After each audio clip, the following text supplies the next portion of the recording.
बऱ्याचशा लोकांना गोव्याचा हा भाग कदाचित माहीतच नसणार. गोवा बोलल्यानंतर आपल्या डोळ्यासमोर येतं ते म्हणजे बीचेस. पण दुसरा देखील गोव्याचा भाग आहे आणि तो देखील इतकाच सुंदर आहे. खरंच हे वाटतच नाही की आपण गोव्याला आलेलो आहोत. नमस्कार, अर्चना सचिनच्या ह्या प्रवासामध्ये तुम्हा सर्वांचं मनापासून स्वागत. पावसाळ्यामध्ये गोव्याची ही ट्रिप एक छान अनुभव झाला आमच्यासाठी आणि इतका सुंदर म्हणजे गोव्याचे बीचेस सोडून देखील आम्ही जे जे पाहिलं ते मी तुमच्यासोबत शेअर करणार आहे. ही व्हिडिओ थोडी मोठी आहे कारण हा आमचा 1-2 दिवसाचा प्रवास नसून 5 दिवसांचा प्रवास आहे आणि त्या 5 दिवसांमध्ये आम्हाला जेवढं जमेल, जेवढा वेळ मिळाला, मुलाचं ॲडमिशन होतं आणि त्यामध्येच थोडा जेवढा वेळ मिळाला तेव्हा मग हा साऊथ गोवा, त्यातले बीचेस, हा बिर्ला मंदिर, ते सर्व मी तुमच्यासोबत शेअर करत आहे. रोड ट्रिप आहे आपली, मग रस्त्याबद्दल सांगायलाच हवं ना. आम्ही सकाळी 6:30 वाजता आमच्या घरून निघालो आणि हा आमचा 11 तासाचा प्रवास आणि त्यामध्ये आम्ही फक्त एक ब्रेक घेतला आणि तो ब्रेक आम्ही जेवणासाठी घेतला आणि त्यानंतर लास्ट स्टॉप घेतला गोवामध्ये. आपलं महाबळेश्वरच्या सिरीजमध्ये जी आपली आता लेटेस्ट झालेलं आहे त्यामध्ये रस्त्याचं हे बघितलेलंच असेल कंडिशन, पण जिथे जिथे अजूनही रोडचं काम झालेलं नाही त्याचे मी तुम्हाला अपडेट्स देत आहे. रोड जिथे जिथे खड्डे होते तिथे अजूनही काम झालेलं नाही. बराचसा रोड चांगलाही आहे, बराचसा रोड खराब देखील आहे. आता महाबळेश्वरपर्यंत तरी मी तुम्हाला म्हणजे जिथे आपल्याला टर्न आहे ना गोव्याला जायला तोपर्यंत काही मी थोडीफार शूटिंग घेतलेली आहे जिथे रस्ते खराब आहेत तोपर्यंत, आणि पुढची तर शूटिंग मी तुम्हाला दाखवणारच आहे. महाबळेश्वरच्या व्हिडिओजमध्ये जी मी रस्त्यांची कंडिशन तुम्हाला दाखवली होती आत्ता देखील तशीच आहे, त्यामध्ये काहीच चेंजेस झालेले नाही आहेत. आता आपल्याला पुढे टर्न लागणार आहे, म्हणजे जो वरून रस्ता जातो तो महाबळेश्वरला जातो आणि ब्रिजच्या खालून जो रस्ता जातो तो गोवा हायवेला लागतो. तुम्हाला मी दिलेली रस्त्याची माहिती असो किंवा थोडीफार जी माहिती देते ते जर तुम्हाला आमचे जर व्हिडिओज आवडत असतील तर प्लीज व्हिडिओला लाईक करत जा आणि चॅनलला सबस्क्राईब करायला विसरू नका.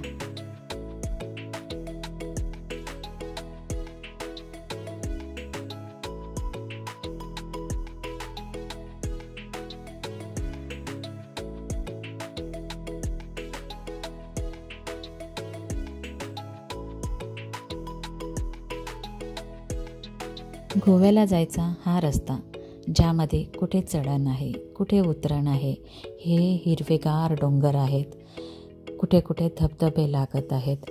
म्हणजे आपण बोलतो ना कोकण, आमचं कोकण खरंच लई भारी. पावसामध्ये हे हिरवेगार डोंगर बघून म्हणजे डोळ्याला एक वेगळीच शांतता मिळते आणि ह्या प्रवासाचं सुख मी कदाचित तुम्हाला शब्दात वर्णन करूच शकत नाही. हां, थोडंफार आहे की रस्त्याची कामं चालू आहेत तर कुठे कुठे आम्हाला बऱ्याचशा ठिकाणी रस्ता खराब लागला, पण काही ठिकाणी असा एवढा छान छान रस्ताही होता. प्रत्येकाची आवड असते. आता गोव्याला जायला बघा ना, आपण बाय रोडनीही जातो, बाय ट्रेननी जातो, बाय फ्लाईटनी जातो, पण आम्हाला रोड ट्रिप खरंच खूप आवडते. आम्हाला रोड ट्रिप करायला आवडतं कारण आता बघा ना, आता आपल्या इथे पाऊस पडत आहे, मग हे निसर्गाचं सौंदर्य हे पाहायला मिळतं. कधी कधी रस्ते बदलतात, रस्ता खराब लागतो, पण तो एक वेगळा अनुभव असतो आणि ते अनुभव घ्यायला आम्हाला आवडतात. आमचे आता बरेचसे रोड ट्रिप्स झालेले आहेत, पण त्यामध्ये जे प्रत्येक गाव चेंज होतो तर मग तिकडचा रस्ता, तिकडचं वातावरण हे देखील त्याच्यासोबत चेंज होत राहत असतं. आता आपल्या इथे पाऊस पडत आहे तर बघा ना किती छान छान धबधबे पाहायला मिळत आहेत इथे आणि एवढे हिरवेगार डोंगर, म्हणजे तो प्रवासाचा एक वेगळंच सुख आहे. आणि इथे रस्त्याची कामं चालू आहेत. मग आता कुठे कुठे आम्हाला रस्ता खराब लागला त्याची देखील मी तुम्हाला अपडेट देणार आहे, तर तुम्ही व्हिडिओ शेवटपर्यंत नक्की बघा.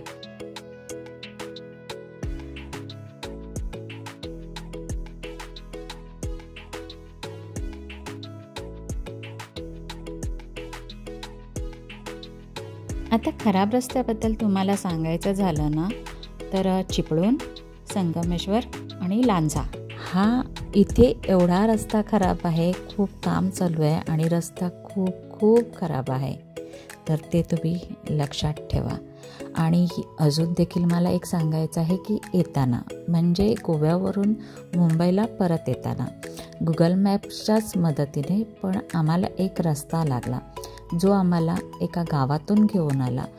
पण पुऱ्या प्रवासात बोलला तरी देखील चालेल, पण तो रस्ता इतका सुंदर होता, म्हणजे एक छोटासा घाट लागला आम्हाला आणि गावागावातूनच आलो, पण खूप छान होता. मग तुम्हाला जर कुठे गुगल मॅप्सनी डायव्हर्जन किंवा रूट चेंज केला तर घाबरू नका, त्या रोडनी नक्की जा, कारण कदाचित त्या गावागावातून जायला देखील खूप रस्ते चांगले आहेत. आणि इथे बघा तुम्ही, रस्त्याची खूप कंडिशन खराब आहे, काम चालू आहेत आणि सांगितल्याप्रमाणे संगमेश्वर, चिपळूण आणि लांजा इथे रोडची कामं चालू आहेत आणि रस्ता खरंच खूप खराब आहे.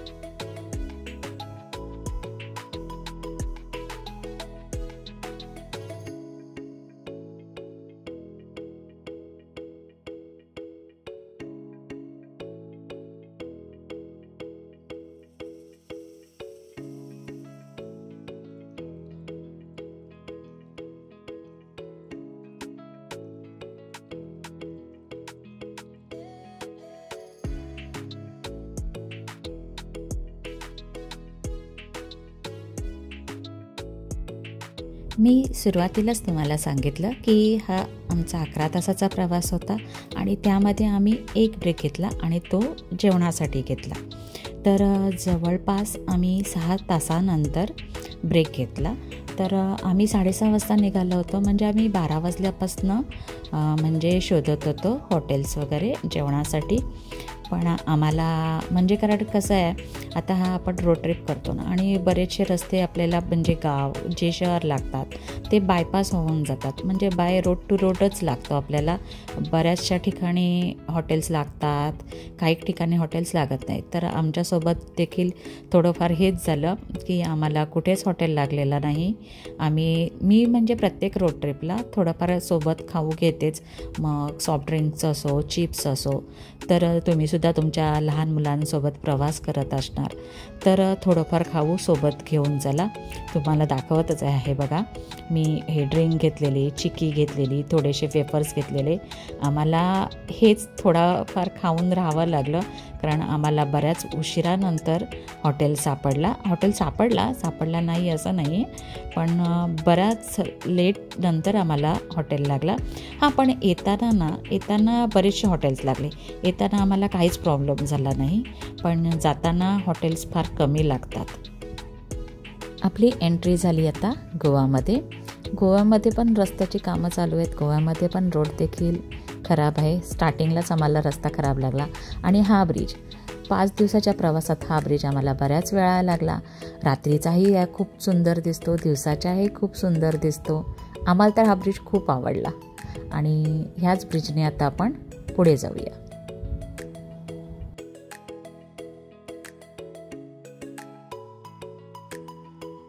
आता गोव्याचा हा रस्ता लागल्यानंतर पहिलं वाटलं अरे वाव, म्हणजे गोव्याचा असा रस्ता, असा झाडीतून आपण नक्की गोव्यालाच आहोत ना. आणि एक टेन्शन पण आलं की आराध्याचा कॅम्पस आहे तरी कुठे, म्हणजे एवढा झाडीतून रस्ता. पण गोव्याला अशा रस्त्याची म्हणजे एक्सपेक्टेशन आम्हाला नव्हती कदाचित, कारण आपल्याला कसं बीचच्या बाजूनी, समुद्राच्या बाजूनी जाणारा रस्ता, पण झाडीतून जाणारा हा रस्ता खूप छान आहे.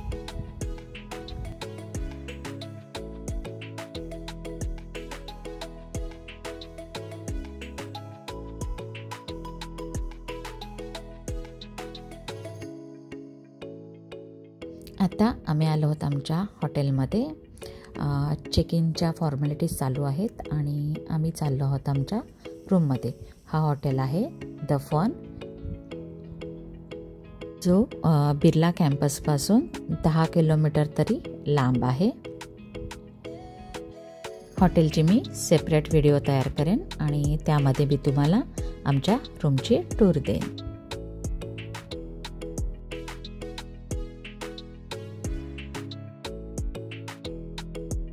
हा आहे साऊथ गोवामधील मिरामर बीच. संध्याकाळी आम्ही इथे थोडा टाईम स्पेंड केला. लोकांची गर्दी फार कमी होती आणि बीच खरंच खूप छान आहे. म्हणजे तुम्हाला असं नाही की नॉर्थ साईडला जेवढ्या बीचेस आहेत तिकडे फेमस बीचेस आहेत, पण साऊथ गोवाला देखील बरेचसे बीचेस आहेत जिथे गर्दी देखील कमी आहे आणि तुम्ही तिथे देखील टाईम स्पेंड करू शकता.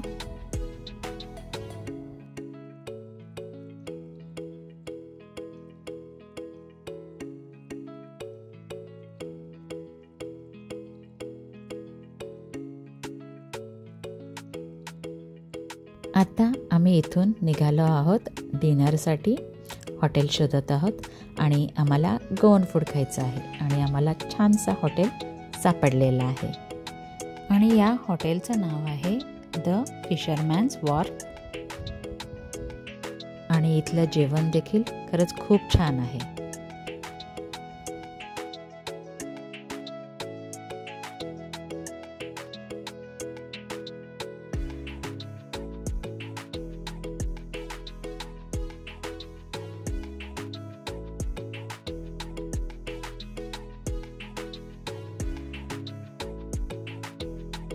हा रोड जात आहे वास्को द गामाला. समुद्राच्या बाजूनेच हा रस्ता आहे आणि हा रस्ता खरंच खूप सुंदर आहे. म्हणजे बघा ना, किती हवा सुटलेली आहे, पाण्याचा आवाज आहे, समुद्र दिसतोय.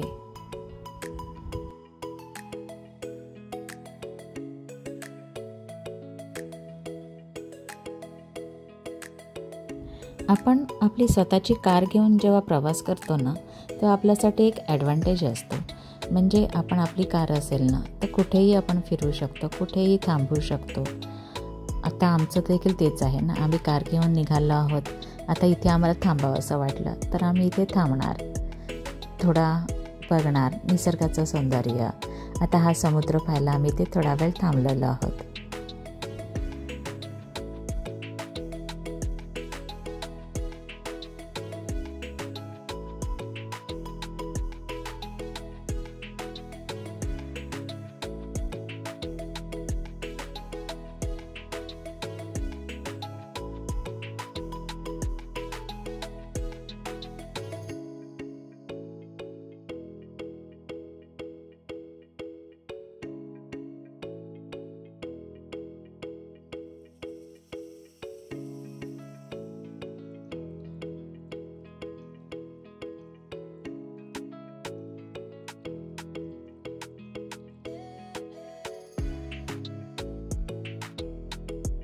आता आम्ही निघालो आहोत कोलवा बीचला. आता ह्या बीचला पार्किंग आहे, तुम्हाला मी पुढे दाखवतच आहे. आणि इथे एक असा आमच्यासोबत इन्सिडेंट झाला, तो थोडा फनी देखील होता, मी पुढे सांगतेच तुम्हाला. तर आपण चला जाऊया कोलवा बीचला. आता हा रस्ता बघा आणि हा गोवा बघा. हा पूर्ण गावागावातून रस्ता जात आहे आणि इथे जाताना तुम्हाला देखील वाटतच असेल ना की हा गोव्याचा भाग आहे आणि कुठचा भाग आहे. पण रस्ता चांगला होता, रस्त्याचं काहीच टेन्शन नव्हतं. पण हा गोवा ना आम्ही देखील पहिल्यांदाच म्हणजे एक्सप्लोअर केला, पण खरंच खूप छान होता. म्हणजे असं नाही आहे की साऊथ गोवा देखील पाहण्यासारखा आहे. आता हा रस्ता पूर्ण गावागावातून जातो. इथे भरपूर सारी नारळाची झाडे आहेत. बीच आहे, थोडा लांब आहे. आता आपण गुगल मॅपच्या मदतीने तिथे जाऊया. पण हा गावागावातून जाणारा रस्ता, आजूबाजूला शेती आहे, झाडे आहेत आणि सनसेट देखील व्हायला आलेला आहे. साऊथ गोवा खरंच पाहण्यासारखं आहे. आता हाच रस्ता बघा ना, किती गावागावातून जातो. असं वाटतं की हा कुठचा तरी दुसराच गोवा आहे आणि आम्ही देखील हे एक नवीनच काहीतरी एक्सप्लोअर केलं. जसे जसे आपण बीचच्या जवळ आलेलो आहोत किंवा कुठच्याही जे आपण टुरिस्ट प्लेसला जायचं असतं आपल्याला, ते जवळ आल्यानंतर आपल्याला इथे असे हॉटेल्स लागतात, शॉप्स लागतात. म्हणजे आपल्याला देखील समजतं की आपण जिथे जाणार आहोत तो रस्ता आलेला आहे. हा रस्ता जातो कोलवा बीचला आणि इथून सरळच गेल्यानंतर आपल्याला तिथे पार्किंग आहे.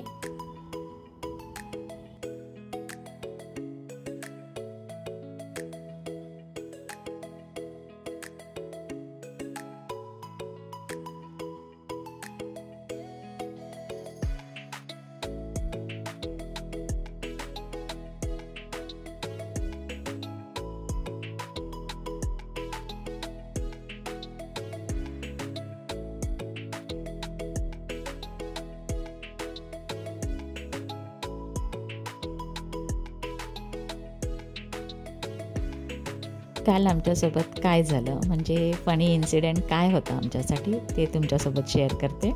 काल आम्ही एक रेस्टॉरंट ऑनलाईन पाहिला होता आणि त्याचे आत्ता देखील तुम्ही फोटोज रिव्ह्यूज पाहू शकता.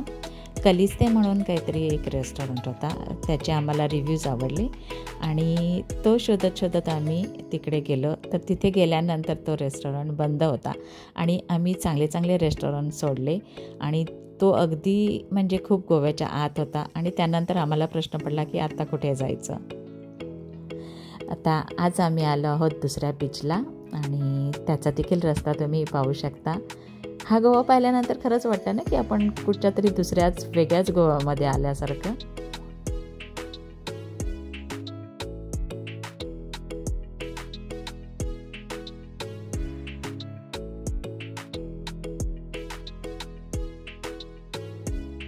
आता आम्ही आलो आहोत बॉगमोलो बीचला.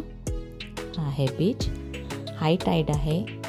तर तिकडे तसे पण बोर्ड लावलेले आहेत की ह्याच्या पुढून जायचं नाही आणि तिथे गार्ड्स देखील आहेत. इथे थोडा टाईम स्पेंड करूया. आज आमच्याकडे टाईम आहे तर मग आम्ही आणखी एक बीच शोधत शोधत निघालो आहोत. आता हा रस्ता बघा आणि हा गोवा बघा. जेवढे आम्ही गोव्यामधले गाव एक्सप्लोअर केलेत ना, खरंच म्हणजे खूप छान पण वाटलं आम्हाला. असं नाही आहे की, कारण खूप सारी नारळाची झाडं आणि तो रस्ता कुठून कुठे जातो, गुगल मॅप्स आम्हाला कुठे नेते, ते सुद्धा आमच्यासाठी एक चॅलेंजच होता. पण छान होता आणि हा प्रवास देखील खरंच खूप छान आहे. तुम्ही सुद्धा आमच्यासोबत चला, तुम्ही सुद्धा आमच्यासोबत हा गोवा एक्सप्लोअर करा. इथे पोचल्यानंतर आम्हाला समजलं की बीचला पार्किंग नाही आहे आणि जिथे गाडी जाते तिथून बराचसा बीच लांब आहे. तर मग आम्ही आता तिथून रिटर्न निघालेलो आहोत. आता आम्हाला जायचं आहे आराध्याच्या कॅम्पसला आणि तिथे थोडा वेळ आहे. तर मग तिथे आराध्याच्या कॅम्पसच्याच बाजूला बिर्ला मंदिर आहे आणि आता आपण तिकडे बिर्ला मंदिरला व्हिजिट देऊया. चला तर मग आमच्यासोबत. बिर्ला मंदिरला देखील कार पार्किंग आहे. इथे तुम्हाला कार पार्क केलेल्या दिसतच असतील. इथे कार पार्क करून आपण पुढे जाऊ शकता.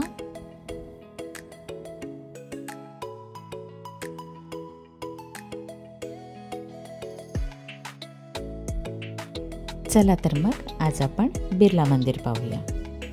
बिर्ला मंदिर हा खरंच खूप छान आहे. आराध्याच्या अगदी कॅम्पसच्या बाजूलाच आहे. इथे भरपूर सारी झाडे, वेगवेगळ्या प्रकारची झाडे लावलेली आहेत आणि माझ्या आवडीचे चाफ्याचं झाड आणि ती देखील भरपूर सारी लावलेली आहेत आणि मंदिर खरंच खूप छान आहे. इथे तुम्ही फोटो देखील काढू शकता आणि व्हिडिओ शूटिंग देखील करू शकता. इथे काहीच प्रॉब्लेम नाही आहे फोटो काढायला. चला तुम्हाला मी आतून हा बिर्ला मंदिर दाखवते.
आता आम्ही आलो आहोत डिनरसाठी आणखी एका रेस्टॉरंटमध्ये. हा रेस्टॉरंट खरंच खूप चांगला आहे, पण गुगल मॅपच्या मदतीने तुम्ही इथे पोहोचू शकता. हा रेस्टॉरंट आहे बोनिटा म्हणून. तुम्ही मॅप्सवर टाकल्यानंतर तो तुम्हाला नक्की गुगल मॅप्स घेऊन येतो, पण थोडा आत आहे, बराचसा लांब आहे, तर तो थोडा शोधत यावा लागतो. आता तुम्हाला आमची ही गोव्याची जर्नी कशी वाटली, मी दिलेली माहिती कशी वाटली? जर तुम्हाला व्हिडिओ आमचा आवडला असेल तर व्हिडिओला प्लीज लाईक करा आणि चॅनलला सबस्क्राईब करायला विसरू नका, म्हणजे मी तुमच्यासाठी असेच नवीन व्हिडिओ आणत राहीन. तुम्ही सर्वांनी व्हिडिओ शेवटपर्यंत पाहिलात त्याबद्दल थँक्यू सो मच.